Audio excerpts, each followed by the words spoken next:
पहलगाम हमले के बाद भारत और पाकिस्तान में जो तनाव है उसके बारे में पूरी दुनिया जानती है। इस वीडियो में आगे बढ़ने से पहले हम ये बात कह दें कि जंग किसी भी मसले का हल नहीं है। जो बात शांति से की जा सकती है वो जंग से नहीं की जा सकती। लेकिन हमें यह पता होना चाहिए कि अगर दो मुल्कों के बीच में जंग होती है तो दोनों मुल्कों की जो स्ट्रेंथ है, जो चाहे नेवी हो, एयरफोर्स हो या आर्मी हो, उसके बारे में दोनों देश कहां पर खड़े होते हैं। तो इसी मुद्दे पर यह वीडियो है। तो आगे बढ़ते हैं। इस मुद्दे पर आगे बढ़ते हुए बताते हैं कि अगर, हालांकि ऐसा ना हो, अगर भारत और पाकिस्तान के बीच में जंग होती है तो इस जंग से पहले आपको पता होना चाहिए कि दोनों देशों की स्ट्रेंथ क्या है। इसीलिए आज हम ये वीडियो लेकर आपके पास आए हैं कि इंडिया और पाकिस्तान में सबसे ज्यादा पावरफुल कौन है।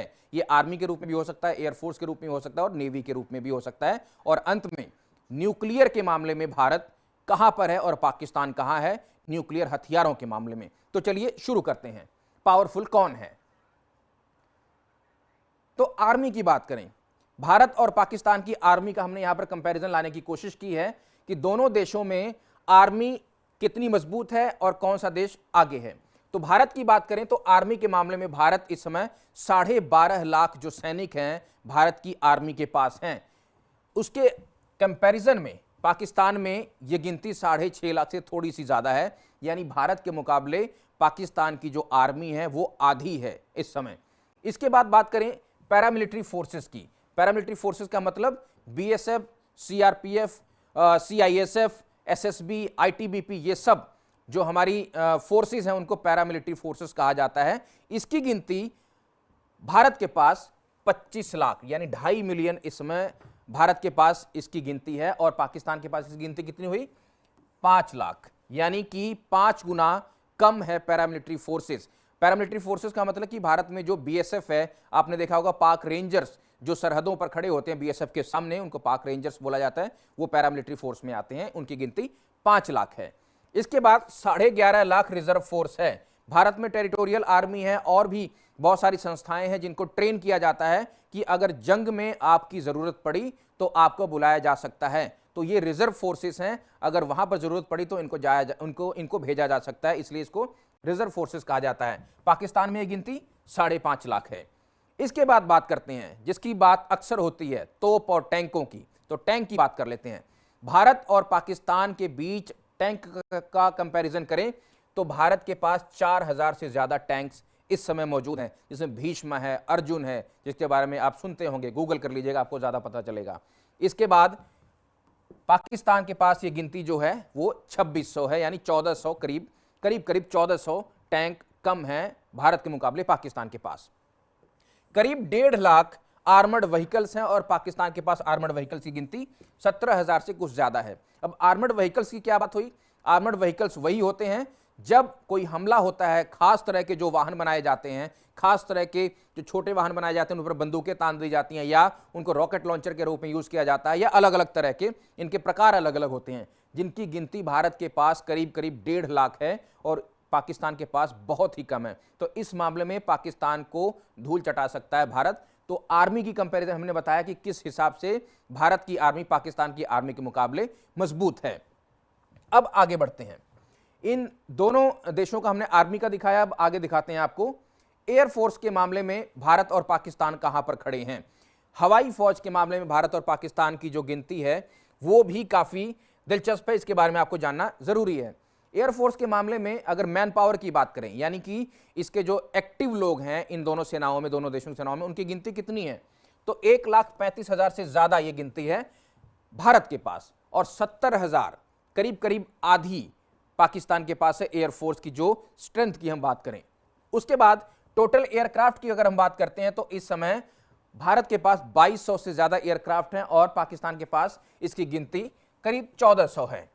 तो इस मामले में भी पाकिस्तान, एयरफोर्स की जो स्ट्रेंथ है उस मामले में भी पाकिस्तान भारत से पीछे है।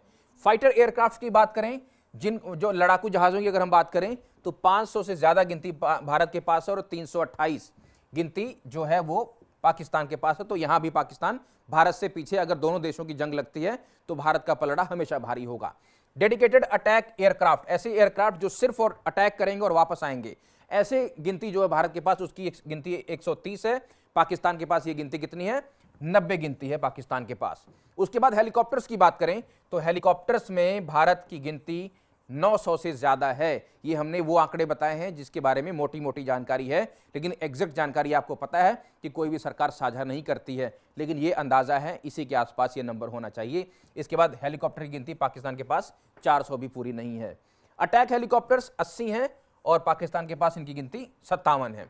तो ये हमने कंपैरिजन बताया आपको एयरफोर्स का, भारत और पाकिस्तान का। आगे चलते हैं, एयरफोर्स बताया हमने। अब आ जाइए समुद्र की लड़ाई यानी पानी की लड़ाई। भारत और पाकिस्तान यहां पर कहां पर खड़े हैं? समुद्र की लड़ाई में भारत को ज्यादा चौकस रहने की जरूरत है, क्योंकि भारत एक तरफ से बंगाल की खाड़ी से घिरा हुआ है, एक तरफ से अरब सागर से घिरा हुआ है। तो भारत को जो तैयारी है वो डबल करनी पड़ेगी किसी भी खतरे से निपटने के लिए। तो अगर जंग होती है तो समुद्र की लड़ाई में भारत कहां है पाकिस्तान के मुकाबले, आइए बताते हैं।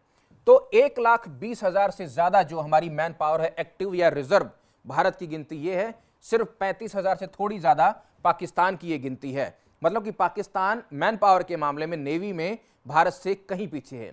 टोटल वेसल्स यानी जो समुद्र में चलने वाले जो बड़े बड़े बेड़े हैं उनकी गिनती भारत की कितनी है? करीब करीब 300 और पाकिस्तान की 125 के करीब है गिनती। ये 121 हमने यहां पर लिखा हुआ है। तो पाकिस्तान भारत के मुकाबले कहीं पीछे है। उसके बाद सबमरीन्स की बात करें, यानी जिसका मतलब कि पनडुब्बियां, जो पनडुब्बियां समुद्र में किसी भी खतरे को टालने के लिए कारगर होती हैं, पानी के नीचे भी पानी के ऊपर भी। जो अगर आपको दिखेगा कि समुद्र बिल्कुल शांत है लेकिन नीचे पनडुब्बियां हो सकती हैं जो देश की रक्षा करती हैं, तो इनकी गिनती कितनी है? 18। पाकिस्तान के पास कितनी है? 8। तो पाकिस्तान अगर इस मामले में आता है तो भारत के सामने खड़ा नहीं होता है। उसके बाद डिस्ट्रॉयर्स की बात करें, ऐसे जहाज जो समुद्र में तैनात हैं, जो सामने आने वाले ऐसे किसी भी खतरे को पलक झपकते ही डिस्ट्रॉय, नेस्तनाबूद कर सकते हैं, उनकी गिनती भारत के पास 13 है। पाकिस्तान के पास ये गिनती बिल्कुल भी नहीं है। मतलब ये कि पाकिस्तान इस मामले में कहीं भी रेस में नहीं है। एयरक्राफ्ट कैरियर्स, ऐसे जो जहाज जिनके ऊपर एयरक्राफ्ट उतारे जा सकते हैं, जहां से लॉन्च किए जा सकते हैं, जहां से टेक ऑफ कर सकते हैं, उनकी गिनती भारत के पास 2 है। लेकिन पाकिस्तान के पास ये गिनती कितनी है? 0। यानी कि भारत के सामने पाकिस्तान यहां पर नहीं टिकता है। तो हमने आपको नेवी की बात बताई। अब आगे आइए, अब हम बात कर रहे हैं ऐसी चीज की जिसकी चर्चा पूरी दुनिया करती है, यानी न्यूक्लियर वॉर, जिससे दुनिया का हर देश हर संभव कोशिश करता है कि इससे हमें बचना है।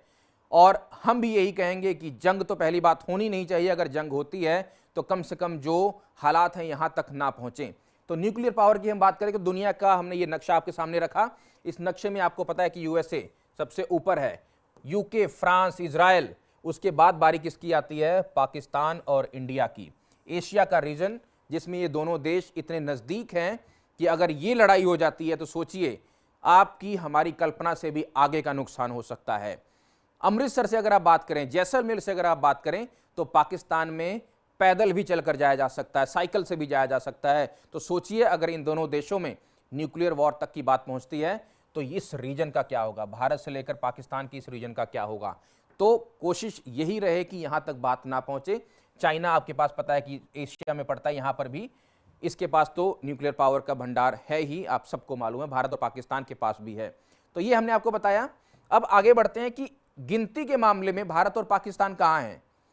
न्यूक्लियर पावर के मामले में कितने वॉर हेड्स हैं, यानी कि कितने ऐसे इक्विपमेंट्स हैं दोनों देशों के पास जिनके ऊपर न्यूक्लियर बॉम्ब लगा करके हमले किए जा सकते हैं।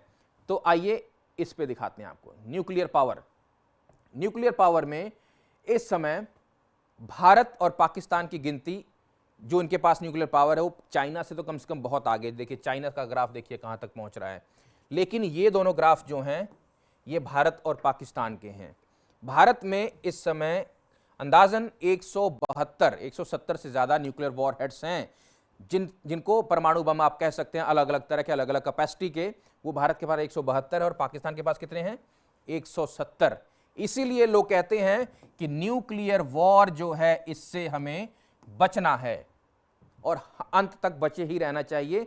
क्योंकि आपको पता है कि जब 1945 में सेकेंड वर्ल्ड वॉर के दौरान अमेरिका ने नागासाकी और हिरोशिमा, जो कि जापान के 2 शहर हैं, उन पर जो हमले किए, उसका दंश आज तक वहाँ की पीढ़ियाँ झेल रही हैं, क्योंकि उस समय लाखों लोगों की मौत हुई थी, बहुत सारे लोगों को बहुत सारी बीमारियों का सामना करना पड़ा और अब भी करना पड़ रहा है।